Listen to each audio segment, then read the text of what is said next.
there are two favorite superheroes mine. One is Superman, for obvious reason, truth and justice, and second is Captain America, uh, because he hates bullies.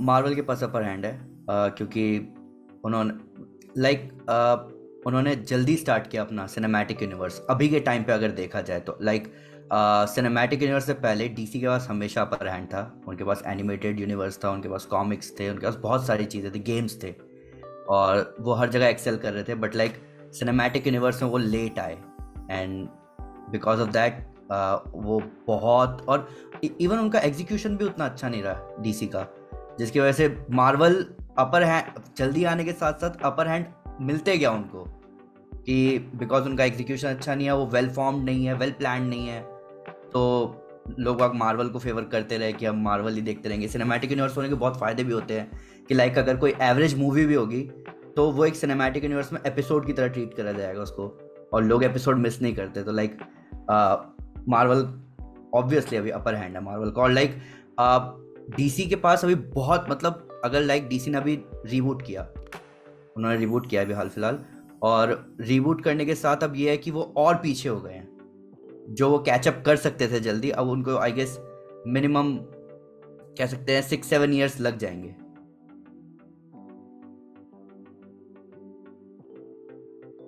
Stanley ने कई सारे characters बनाए, कई सारे iconic characters बनाए, जो irreplaceable है, उनको कोई रिप्लेस नहीं कर सकता। और बट वही बात है कि स्टैनली, और ऊपर से कैमियो, अगर स्टैनली का इनपुट उस तरफ से भी देखा जाए, जो कैमियोज है वो फन कैमियोज है, और वो कहीं ना कहीं, जैसे एमसीयू की मूवीज हैं they are different, Fox Marvel movies हैं they are different, but Stan Lee सब में थे। तो एक मार्वल को एक बाइंडिंग मटेरियल की तरह काम किया उन्होंने कि दिस इज मार्वल, और स्टैनली इनडायरेक्टली रिप्रेजेंट कर रहे थे मार्वल को हर जगह। तो स्टैनली का बहुत बड़ा हाथ है, और इवन कई बड़े characters fantastic four Marvel comics में बहुत बड़ा नाम है, और वो स्टैनली, जैक किर्बी, इन लोगों की वजह से ही पॉसिबल हो पाया है। और इवन मार्वल में जो हर सुपर हीरो का जो ह्यूमन टच है, जो रियल स्ट्रगल, जो ह्यूमन बेस्ड स्ट्रगल है, वो आइडिया स्टैनली का ही था कि हम सुपर हीरोज को सुपर बीइंग्स तो दिखा रहे हैं, but the real story is their humanity, their everyday struggle, their human based struggles. So Stan Lee का तो बहुत बड़ा हाथ है, ये तो है।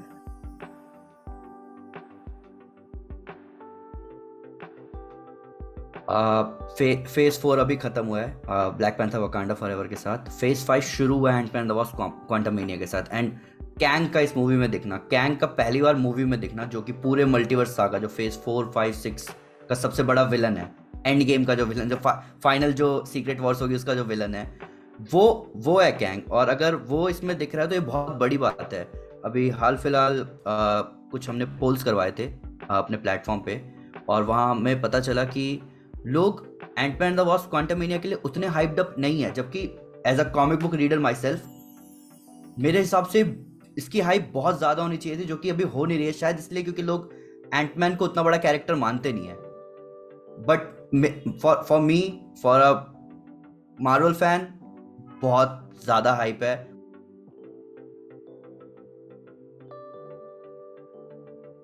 इस स्लेट में जो नया स्लेट, जो चैप्टर 1 है, गॉड्स एंड मॉन्स्टर्स, डीसी जो रिबूट होगा डीसीयू में, तो इसमें ऑब्वियसली सुपरमैन, उसके लिए सब एक्साइटेड भी हैं। और सुपरमैन लेगेसी, जैसे कि जेम्स गन ने बताया भी है, कि ये जो रियल सुपरमैन है, जो कोर सुपरमैन का कॉन्सेप्ट है, वो जो truth and justice the American way, वो दिखाना, काइंडनेस को लोगों के बीच लाना। जो लोग सोचते हैं कि काइंडनेस तो बचकानी बात है, पुरानी बात है, बट सुपरमैन काइंड है, इतनी सारी पावर होते हुए भी वो किसी की भी हेल्प करने के लिए पीछे नहीं हटता। तो ये बेसिक को टच करना बहुत इंपॉर्टेंट है, और ये मूवी बताएगी लोगों को कि सुपरमैन असली में क्या है, उसका पोटेंशियल क्या है, हाउ पावरफुल ही इज और हाउ काइंड ही इज। तो वो, मैं उसके लिए बहुत एक्साइटेड हूँ, और वो मूवी मेरे को लगता है कि वो डीसी को एक नया क्या कहते हैं, एक स्लाइट अपर हैंड तो देगी, क्योंकि अभी तक जितने भी सुपरमैन, बैटमैन मूवीज देखी हमने डीसीयू में, और बाकी जहाँ भी जितने भी देखी गई हैं, उन सब में सुपरमैन को ऐसा दिखाया गया कि वो अल्ट्रा पावरफुल बीइंग है जिससे कोई कोई जीत नहीं सकता। मतलब उसके होने का मतलब ही क्या है, जब मतलब वो हार ही नहीं सकता। बट ऐसा नहीं है, सुपरमैन हारना और जीतने की बात नहीं है। सुपरमैन की बात है कि वो ह्यूमन ना होते हुए ह्यूमैनिटी दिखाने वाली बात है। सो ये है। दूसरा, मैं बैटमैन के लिए सब एक्साइटेड है। बैटमैन, और इवन उसमें बैटमैन का सन भी दिखेगा, डेमियन वेन, जो कि बहुत एक्साइटिंग बात है। थोड़ा सा सोचने वाली बात भी है, क्योंकि बैटमैन के रॉबिन बहुत सारे रहे हैं, और अगर नए रॉबिन को ही दिखा देंगे वो लोग, तो मतलब पुराने रॉबिन के बारे में कौन बात करेगा। सो इवन हालांकि सच बताऊं, इस स्लेट में सारे जितने भी प्रोजेक्ट अनाउंस हुए हैं सब अच्छे हैं, सब में फैंस को मजा आएगा। जेम्स गन की आदत है कि वो अननोन कैरेक्टर्स को उठाते हैं और उन्हें फैंस का फेवरेट बना देते हैं। मेरे को याद है जब गार्डियंस ऑफ गैलेक्सी मूवी आई थी मार्वल में, किसी को 1% आइडिया नहीं था गार्डियंस ऑफ गैलेक्सी कौन है, किसी को फर्क भी नहीं पड़ रहा था। बहुत लोग, इवन मैं खुद, मेरे को ये भी था कि मैं क्यों देखने जाऊँ ये मूवी। उस टाइम मेरे को ऐसा था कि पता नहीं क्या ये लोग बिल्कुल न्यू कैरेक्टर क्यों उठा रहे हैं। बट मैं जानता हूँ जेम्स गन का फोटे है, उन्होंने गार्डियंस ऑफ गैलेक्सी के साथ ऐसा किया, हमें पसंद आया। आज Guardians of Galaxy mainstream franchise है एमसीयू के अंदर, जिसका अभी थर्ड पार्ट आने वाला है, और लोग उसके लिए बहुत एक्साइटेड भी हैं। जेम्स गन ने सुसाइड स्क्वाड को और ज़्यादा फेमस बनाया फैंस के बीच में, पीस मेकर को फेमस बनाया। तो सबको पता है वो अथॉरिटी और क्रिएचर कमांडोज को लेकर भी जेम्स गन फैंस के बीच उनका नाम बना देंगे, और ये डीसी के लिए बिजनेस वाइज भी अच्छा है और वैसे भी अच्छा है। बट अगर सबसे एक्साइटेड की बात है तो मैं सुपरमैन बैटमैन ही कहूंगा, जिसके लिए मैं भी एक्साइटेड हूँ और फैंस भी एक्साइटेड है।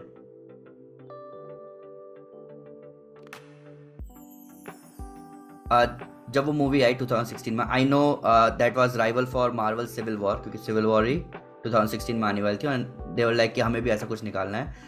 It was very premature. Superman की सेकेंड मूवी, बैटमैन की फर्स्ट मूवी डीसीयू में, और इतनी जल्दी राइवलरी दिखा देना। बैटमैन जो कि बहुत टाइम हो, वो 20 साल हो गए उसको क्राइम से लड़ते हुए, और वो अभी इतना हेटफुल है, और वो उसके अंदर वेंजेंस अभी भी है। तो ऊपर से बहुत हैरानी की बात है कि सुपरमैन सेकेंड मूवी में मर गया। कॉमिक्स में मैं जानता हूँ ये बहुत बड़ा इवेंट था जब सुपरमैन मरा था। इतना बड़ा इवेंट था कि मतलब जो नॉन कॉमिक बुक रीडर भी है ना, वो भी आके इस बारे में बात करते थे कि भाई सुपरमैन मर गया। सो वो बहुत बड़ा इवेंट हो सकता था। उसकी वैल्यू तभी होती जब लोग कम से कम सुपरमैन को 1, 2, 3 बार मूवीज में देख चुके होते, या सुपरमैन की एक लेगेसी सेट हो चुकी थी फैंस के बीच में। जब मार्वल में टोनी स्टार्क मरा, तो फैंस को आज तक इस बात का गम है। आज भी लोग, जैसे हम लोग ये वीडियोस बनाते हैं, फैन थ्योरीज बनाते हैं, लोग पूछते हैं मिलते ही कि भाई आयरन मैन वापस आएगा क्या, और वी आर यार ऑब्वियसली वो अलग चीज है, मतलब उसके बारे में कैसे बात। तो पहले लेगेसी सेट करनी चाहिए थी क्योंकि सुपरमैन उतना बड़ा कैरेक्टर है कि वो लोग उसकी लेगेसी सेट करते, देन उसको अगर मारते डूम्सडे से लड़ते हुए, तो बहुत बड़ा इंपैक्ट होता, वो मूवी बहुत हिट होती, बहुत उसकी वैल्यू बढ़ जाती। बट तुम सेकंड मूवी में मेन कैरेक्टर को मार रहे हो, जिसके बारे में लोगों को अभी तक तुमने वो फील नहीं कराया कि वो कौन है, उसकी वैल्यू क्या है उस यूनिवर्स में। तो मैं कहना नहीं चाहता, बट सुपरमैन का मरना डीसी में गॉड के मरने के बराबर होता है। God has died. सो वो फीलिंग तो किसी भी फैन को दूर दूर तक नहीं आई। तो मैं बहुत उस चीज से मैं बहुत ज्यादा वो था कि मैं बहुत सैड हो गया था कि मतलब they killed Superman in the second movie and किसी को फर्क भी नहीं पड़ रहा है।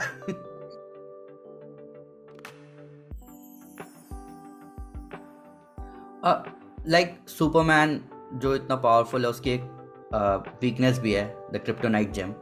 तो क्रिप्टोनाइट जो है वो सुपरमैन को वीक बनाता है, और उसी का सब आई गेस जितने मेजर मूवी विलन्स जो हैं सुपरमैन के विलन्स है, वो उसी का फायदा उठाते हैं सुपरमैन को हराने के लिए या उसको गिराने के लिए। ब्लड स्पोर्ट भी है, उसने सुपरमैन को क्रिप्टोनाइट बुलेट मारा था ताकि वो सुपरमैन मर जाए।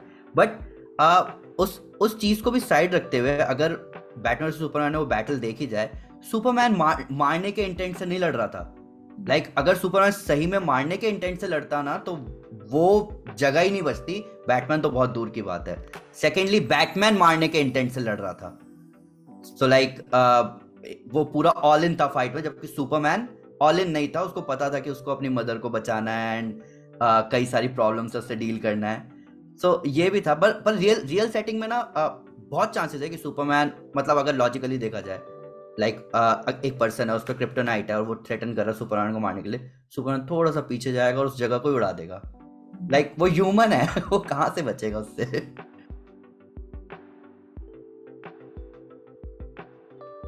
सीक्रेट वॉर्स के पहले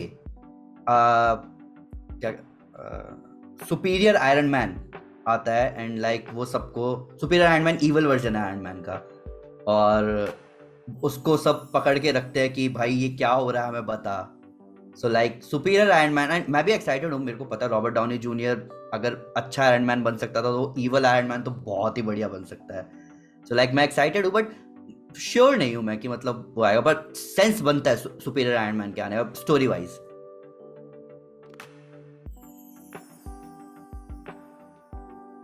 it's sad, it's very sad कि डीसी जस्टिस लीग का फायदा अभी तक, प्रॉपर जो पोटेंशियल है जस्टिस लीग का, उसका फायदा अभी तक डीसी उठा नहीं पाया। लाइक ये बहुत सैड है, ये बहुत ये क्रिमिनल है कि डीसी, आई डोंट नो कि कोई कंपनी में कैसे डिसीजन लिए जाते हैं किसी मूवी को बनाने से पहले, बट ये बहुत सैड है कि you are not using your best characters, best guns in a fight. तो ये सोचने वाली बात है, and I think it's executives to be blamed कि they are not taking this kind. Like मेरे को पता है, मेरे को 3 या 4 Superman stories, 2 Justice League stories, ऐसी स्टोरीज पता है जो सिर्फ अगर उन्हीं को दिखा दिया जाए मूवीज में जैसे तैसे, लाइक कोई मार्वल वर्सेस डीसी नहीं रहेगा। डीसी के पास बहुत पोटेंशियल है, डीसी के पास स्टोरीज बहुत हैं जिसको वो बहुत आराम से दिखा सकते हैं बिना एफर्ट के।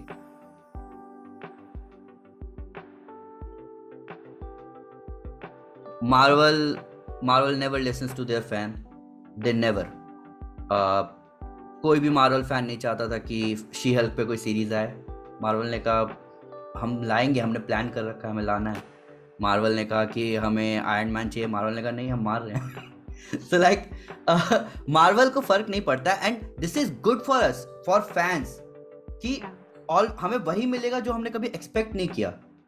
तो entertainment wise this is perfect. And DC on the other hand they are fearful कि हम ये लाएंगे तो लोगों को अच्छा नहीं लगेगा। वो अगर हम पहले ही सोच लेंगे किसी भी क्रिएटिव प्रोसेस में, कोई भी आर्ट, कहते हैं ना कि आर्ट बनाने से पहले अगर आर्टिस्ट सोचने लग जाएगा कि पता नहीं लोगों को अच्छा लगेगा कि नहीं लगेगा, वो अपना ट्रू पोटेंशियल तो दिखा ही नहीं सकता। फिर आर्टिस्ट को हमेशा फियरलेस होना चाहिए कुछ भी बनाने से पहले, और ऑडियंस उसको पसंद करती है।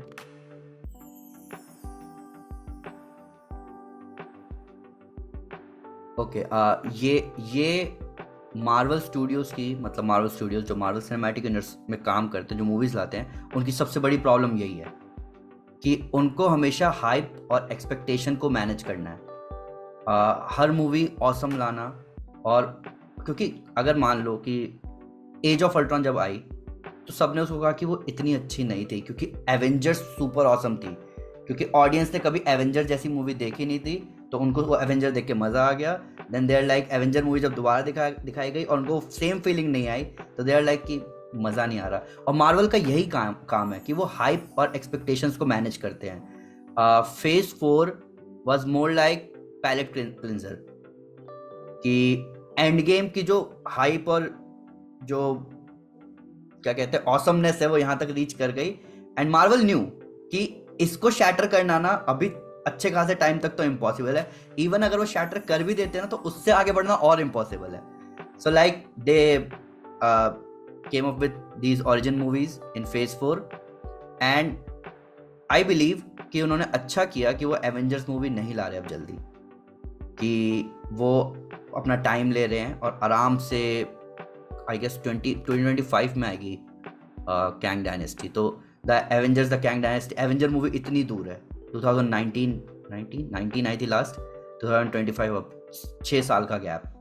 सो लाइक उनके लिए यही है कि अगर अब वो एवेंजर मूवी लाते हैं और वो उतनी ऑसम नहीं थी जितनी एंड गेम फील हुई, तो फैंस जो हैं वो डिसअपॉइंट होते रह जाएंगे, और फैंस का थोड़ा बहुत डिसअपॉइंट होना चलता है, पर लॉन्ग टाइम तक डिसअपॉइंट होते रहना ना तो फ्रेंचाइजी मर जाती है।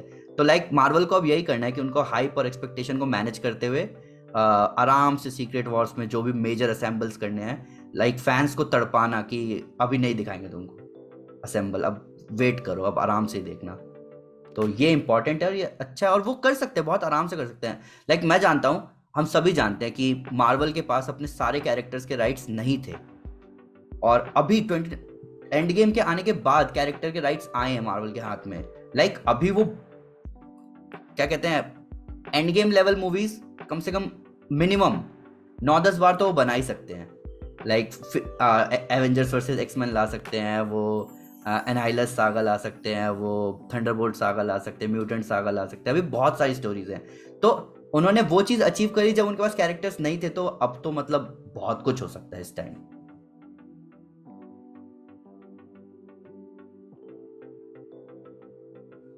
मैं बहुत एक्साइटेड हूँ।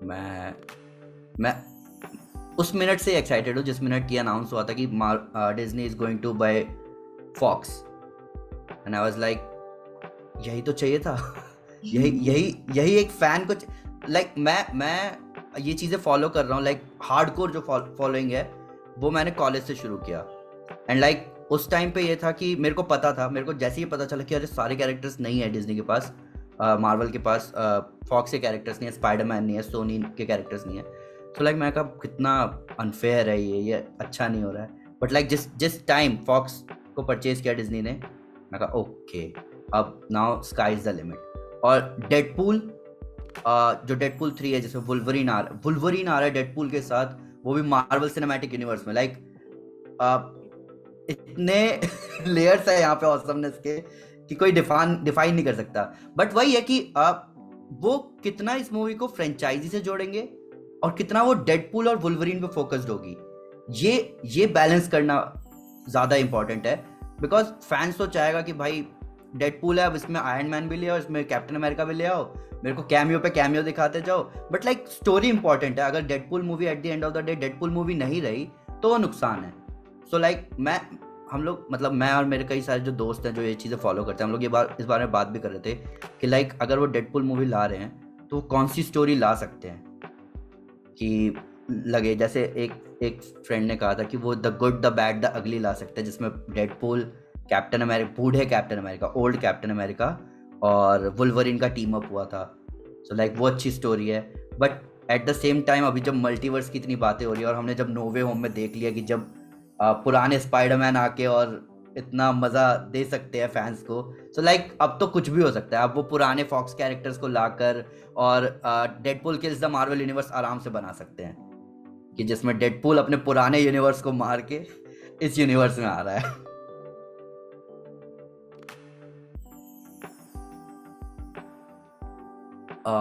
सी जैसे एवेंजर्स ज़रूरी है मार्वल में, वैसे डीसी बिना जस्टिस लीग के तो हो ही नहीं सकता। And like I am sure कि उन्होंने चैप्टर 1 पूरा अनाउंस नहीं किया, उन्होंने बोला भी है कि जेम्स गन ने खुद बोला है कि अभी कुछ मूवीज़ बची हैं और वो नाम सामने नहीं आ रहे क्योंकि वो स्पॉइलर ही हो सकते हैं। तो वहाँ सेंस बनता है कि जस्टिस लीग मूवी आएगी, 100% आएगी। But like reboot is see अभी आज के टाइम में राइटर्स बहुत क्रिएटिव हो चुके हैं। अभी हम लोगों ने मूवी देखी Everything Everywhere All at Once, और वहाँ एक मल्टीवर्स के कॉन्सेप्ट को दिखाया गया। नो वे होम में एक मल्टीवर्स के कॉन्सेप्ट को दिखाया गया। इवन डीसी खुद मल्टीवर्स के कॉन्सेप्ट को बहुत बार एक्सप्लोर कर चुका है, कॉमिक्स में, एनिमेशन में, टीवी पे, कई जगह। सो लाइक अभी रीबूट करके इन चीज़ों को दिखाना और एक नए बैटमैन को दोबारा दिखाना, ऑडियंस ऑलरेडी बहुत कंफ्यूज्ड है। वो ऑलरेडी पूछती है कि वो क्या वो हमें वॉकिन फिनिक्स का जोकर पैटिंसन के बैटमैन के साथ दिखेगा। कोई कह रहा है कि एफ्लेक वाला बैटमैन अब दोबारा हमें दिखेगा। कोई पूछ रहा है कि नया बैटमैन कौन बनेगा। एक जन तो पूछ रहा है क्रिश्चियन बेल वाला बैटमैन कब आएगा।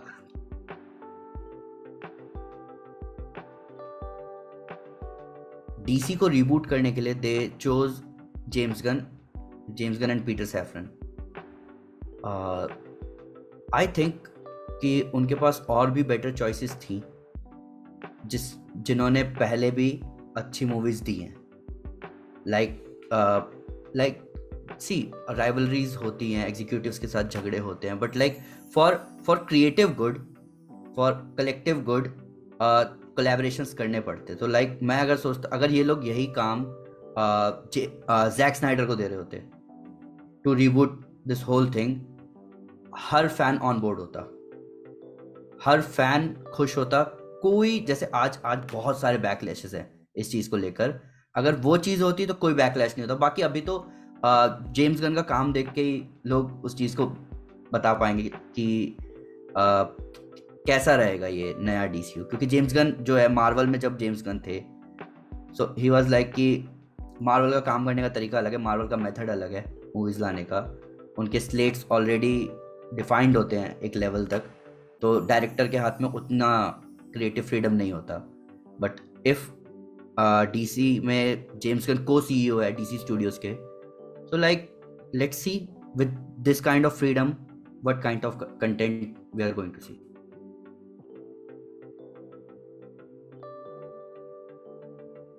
Have you noticed that since Tony Stark died, कुछ अच्छा नहीं हो रहा दुनिया में? नहीं हो रहा है, कोई नहीं रहा है. What is this? So, being that lame Marvel fan, let me ask you: is he coming back?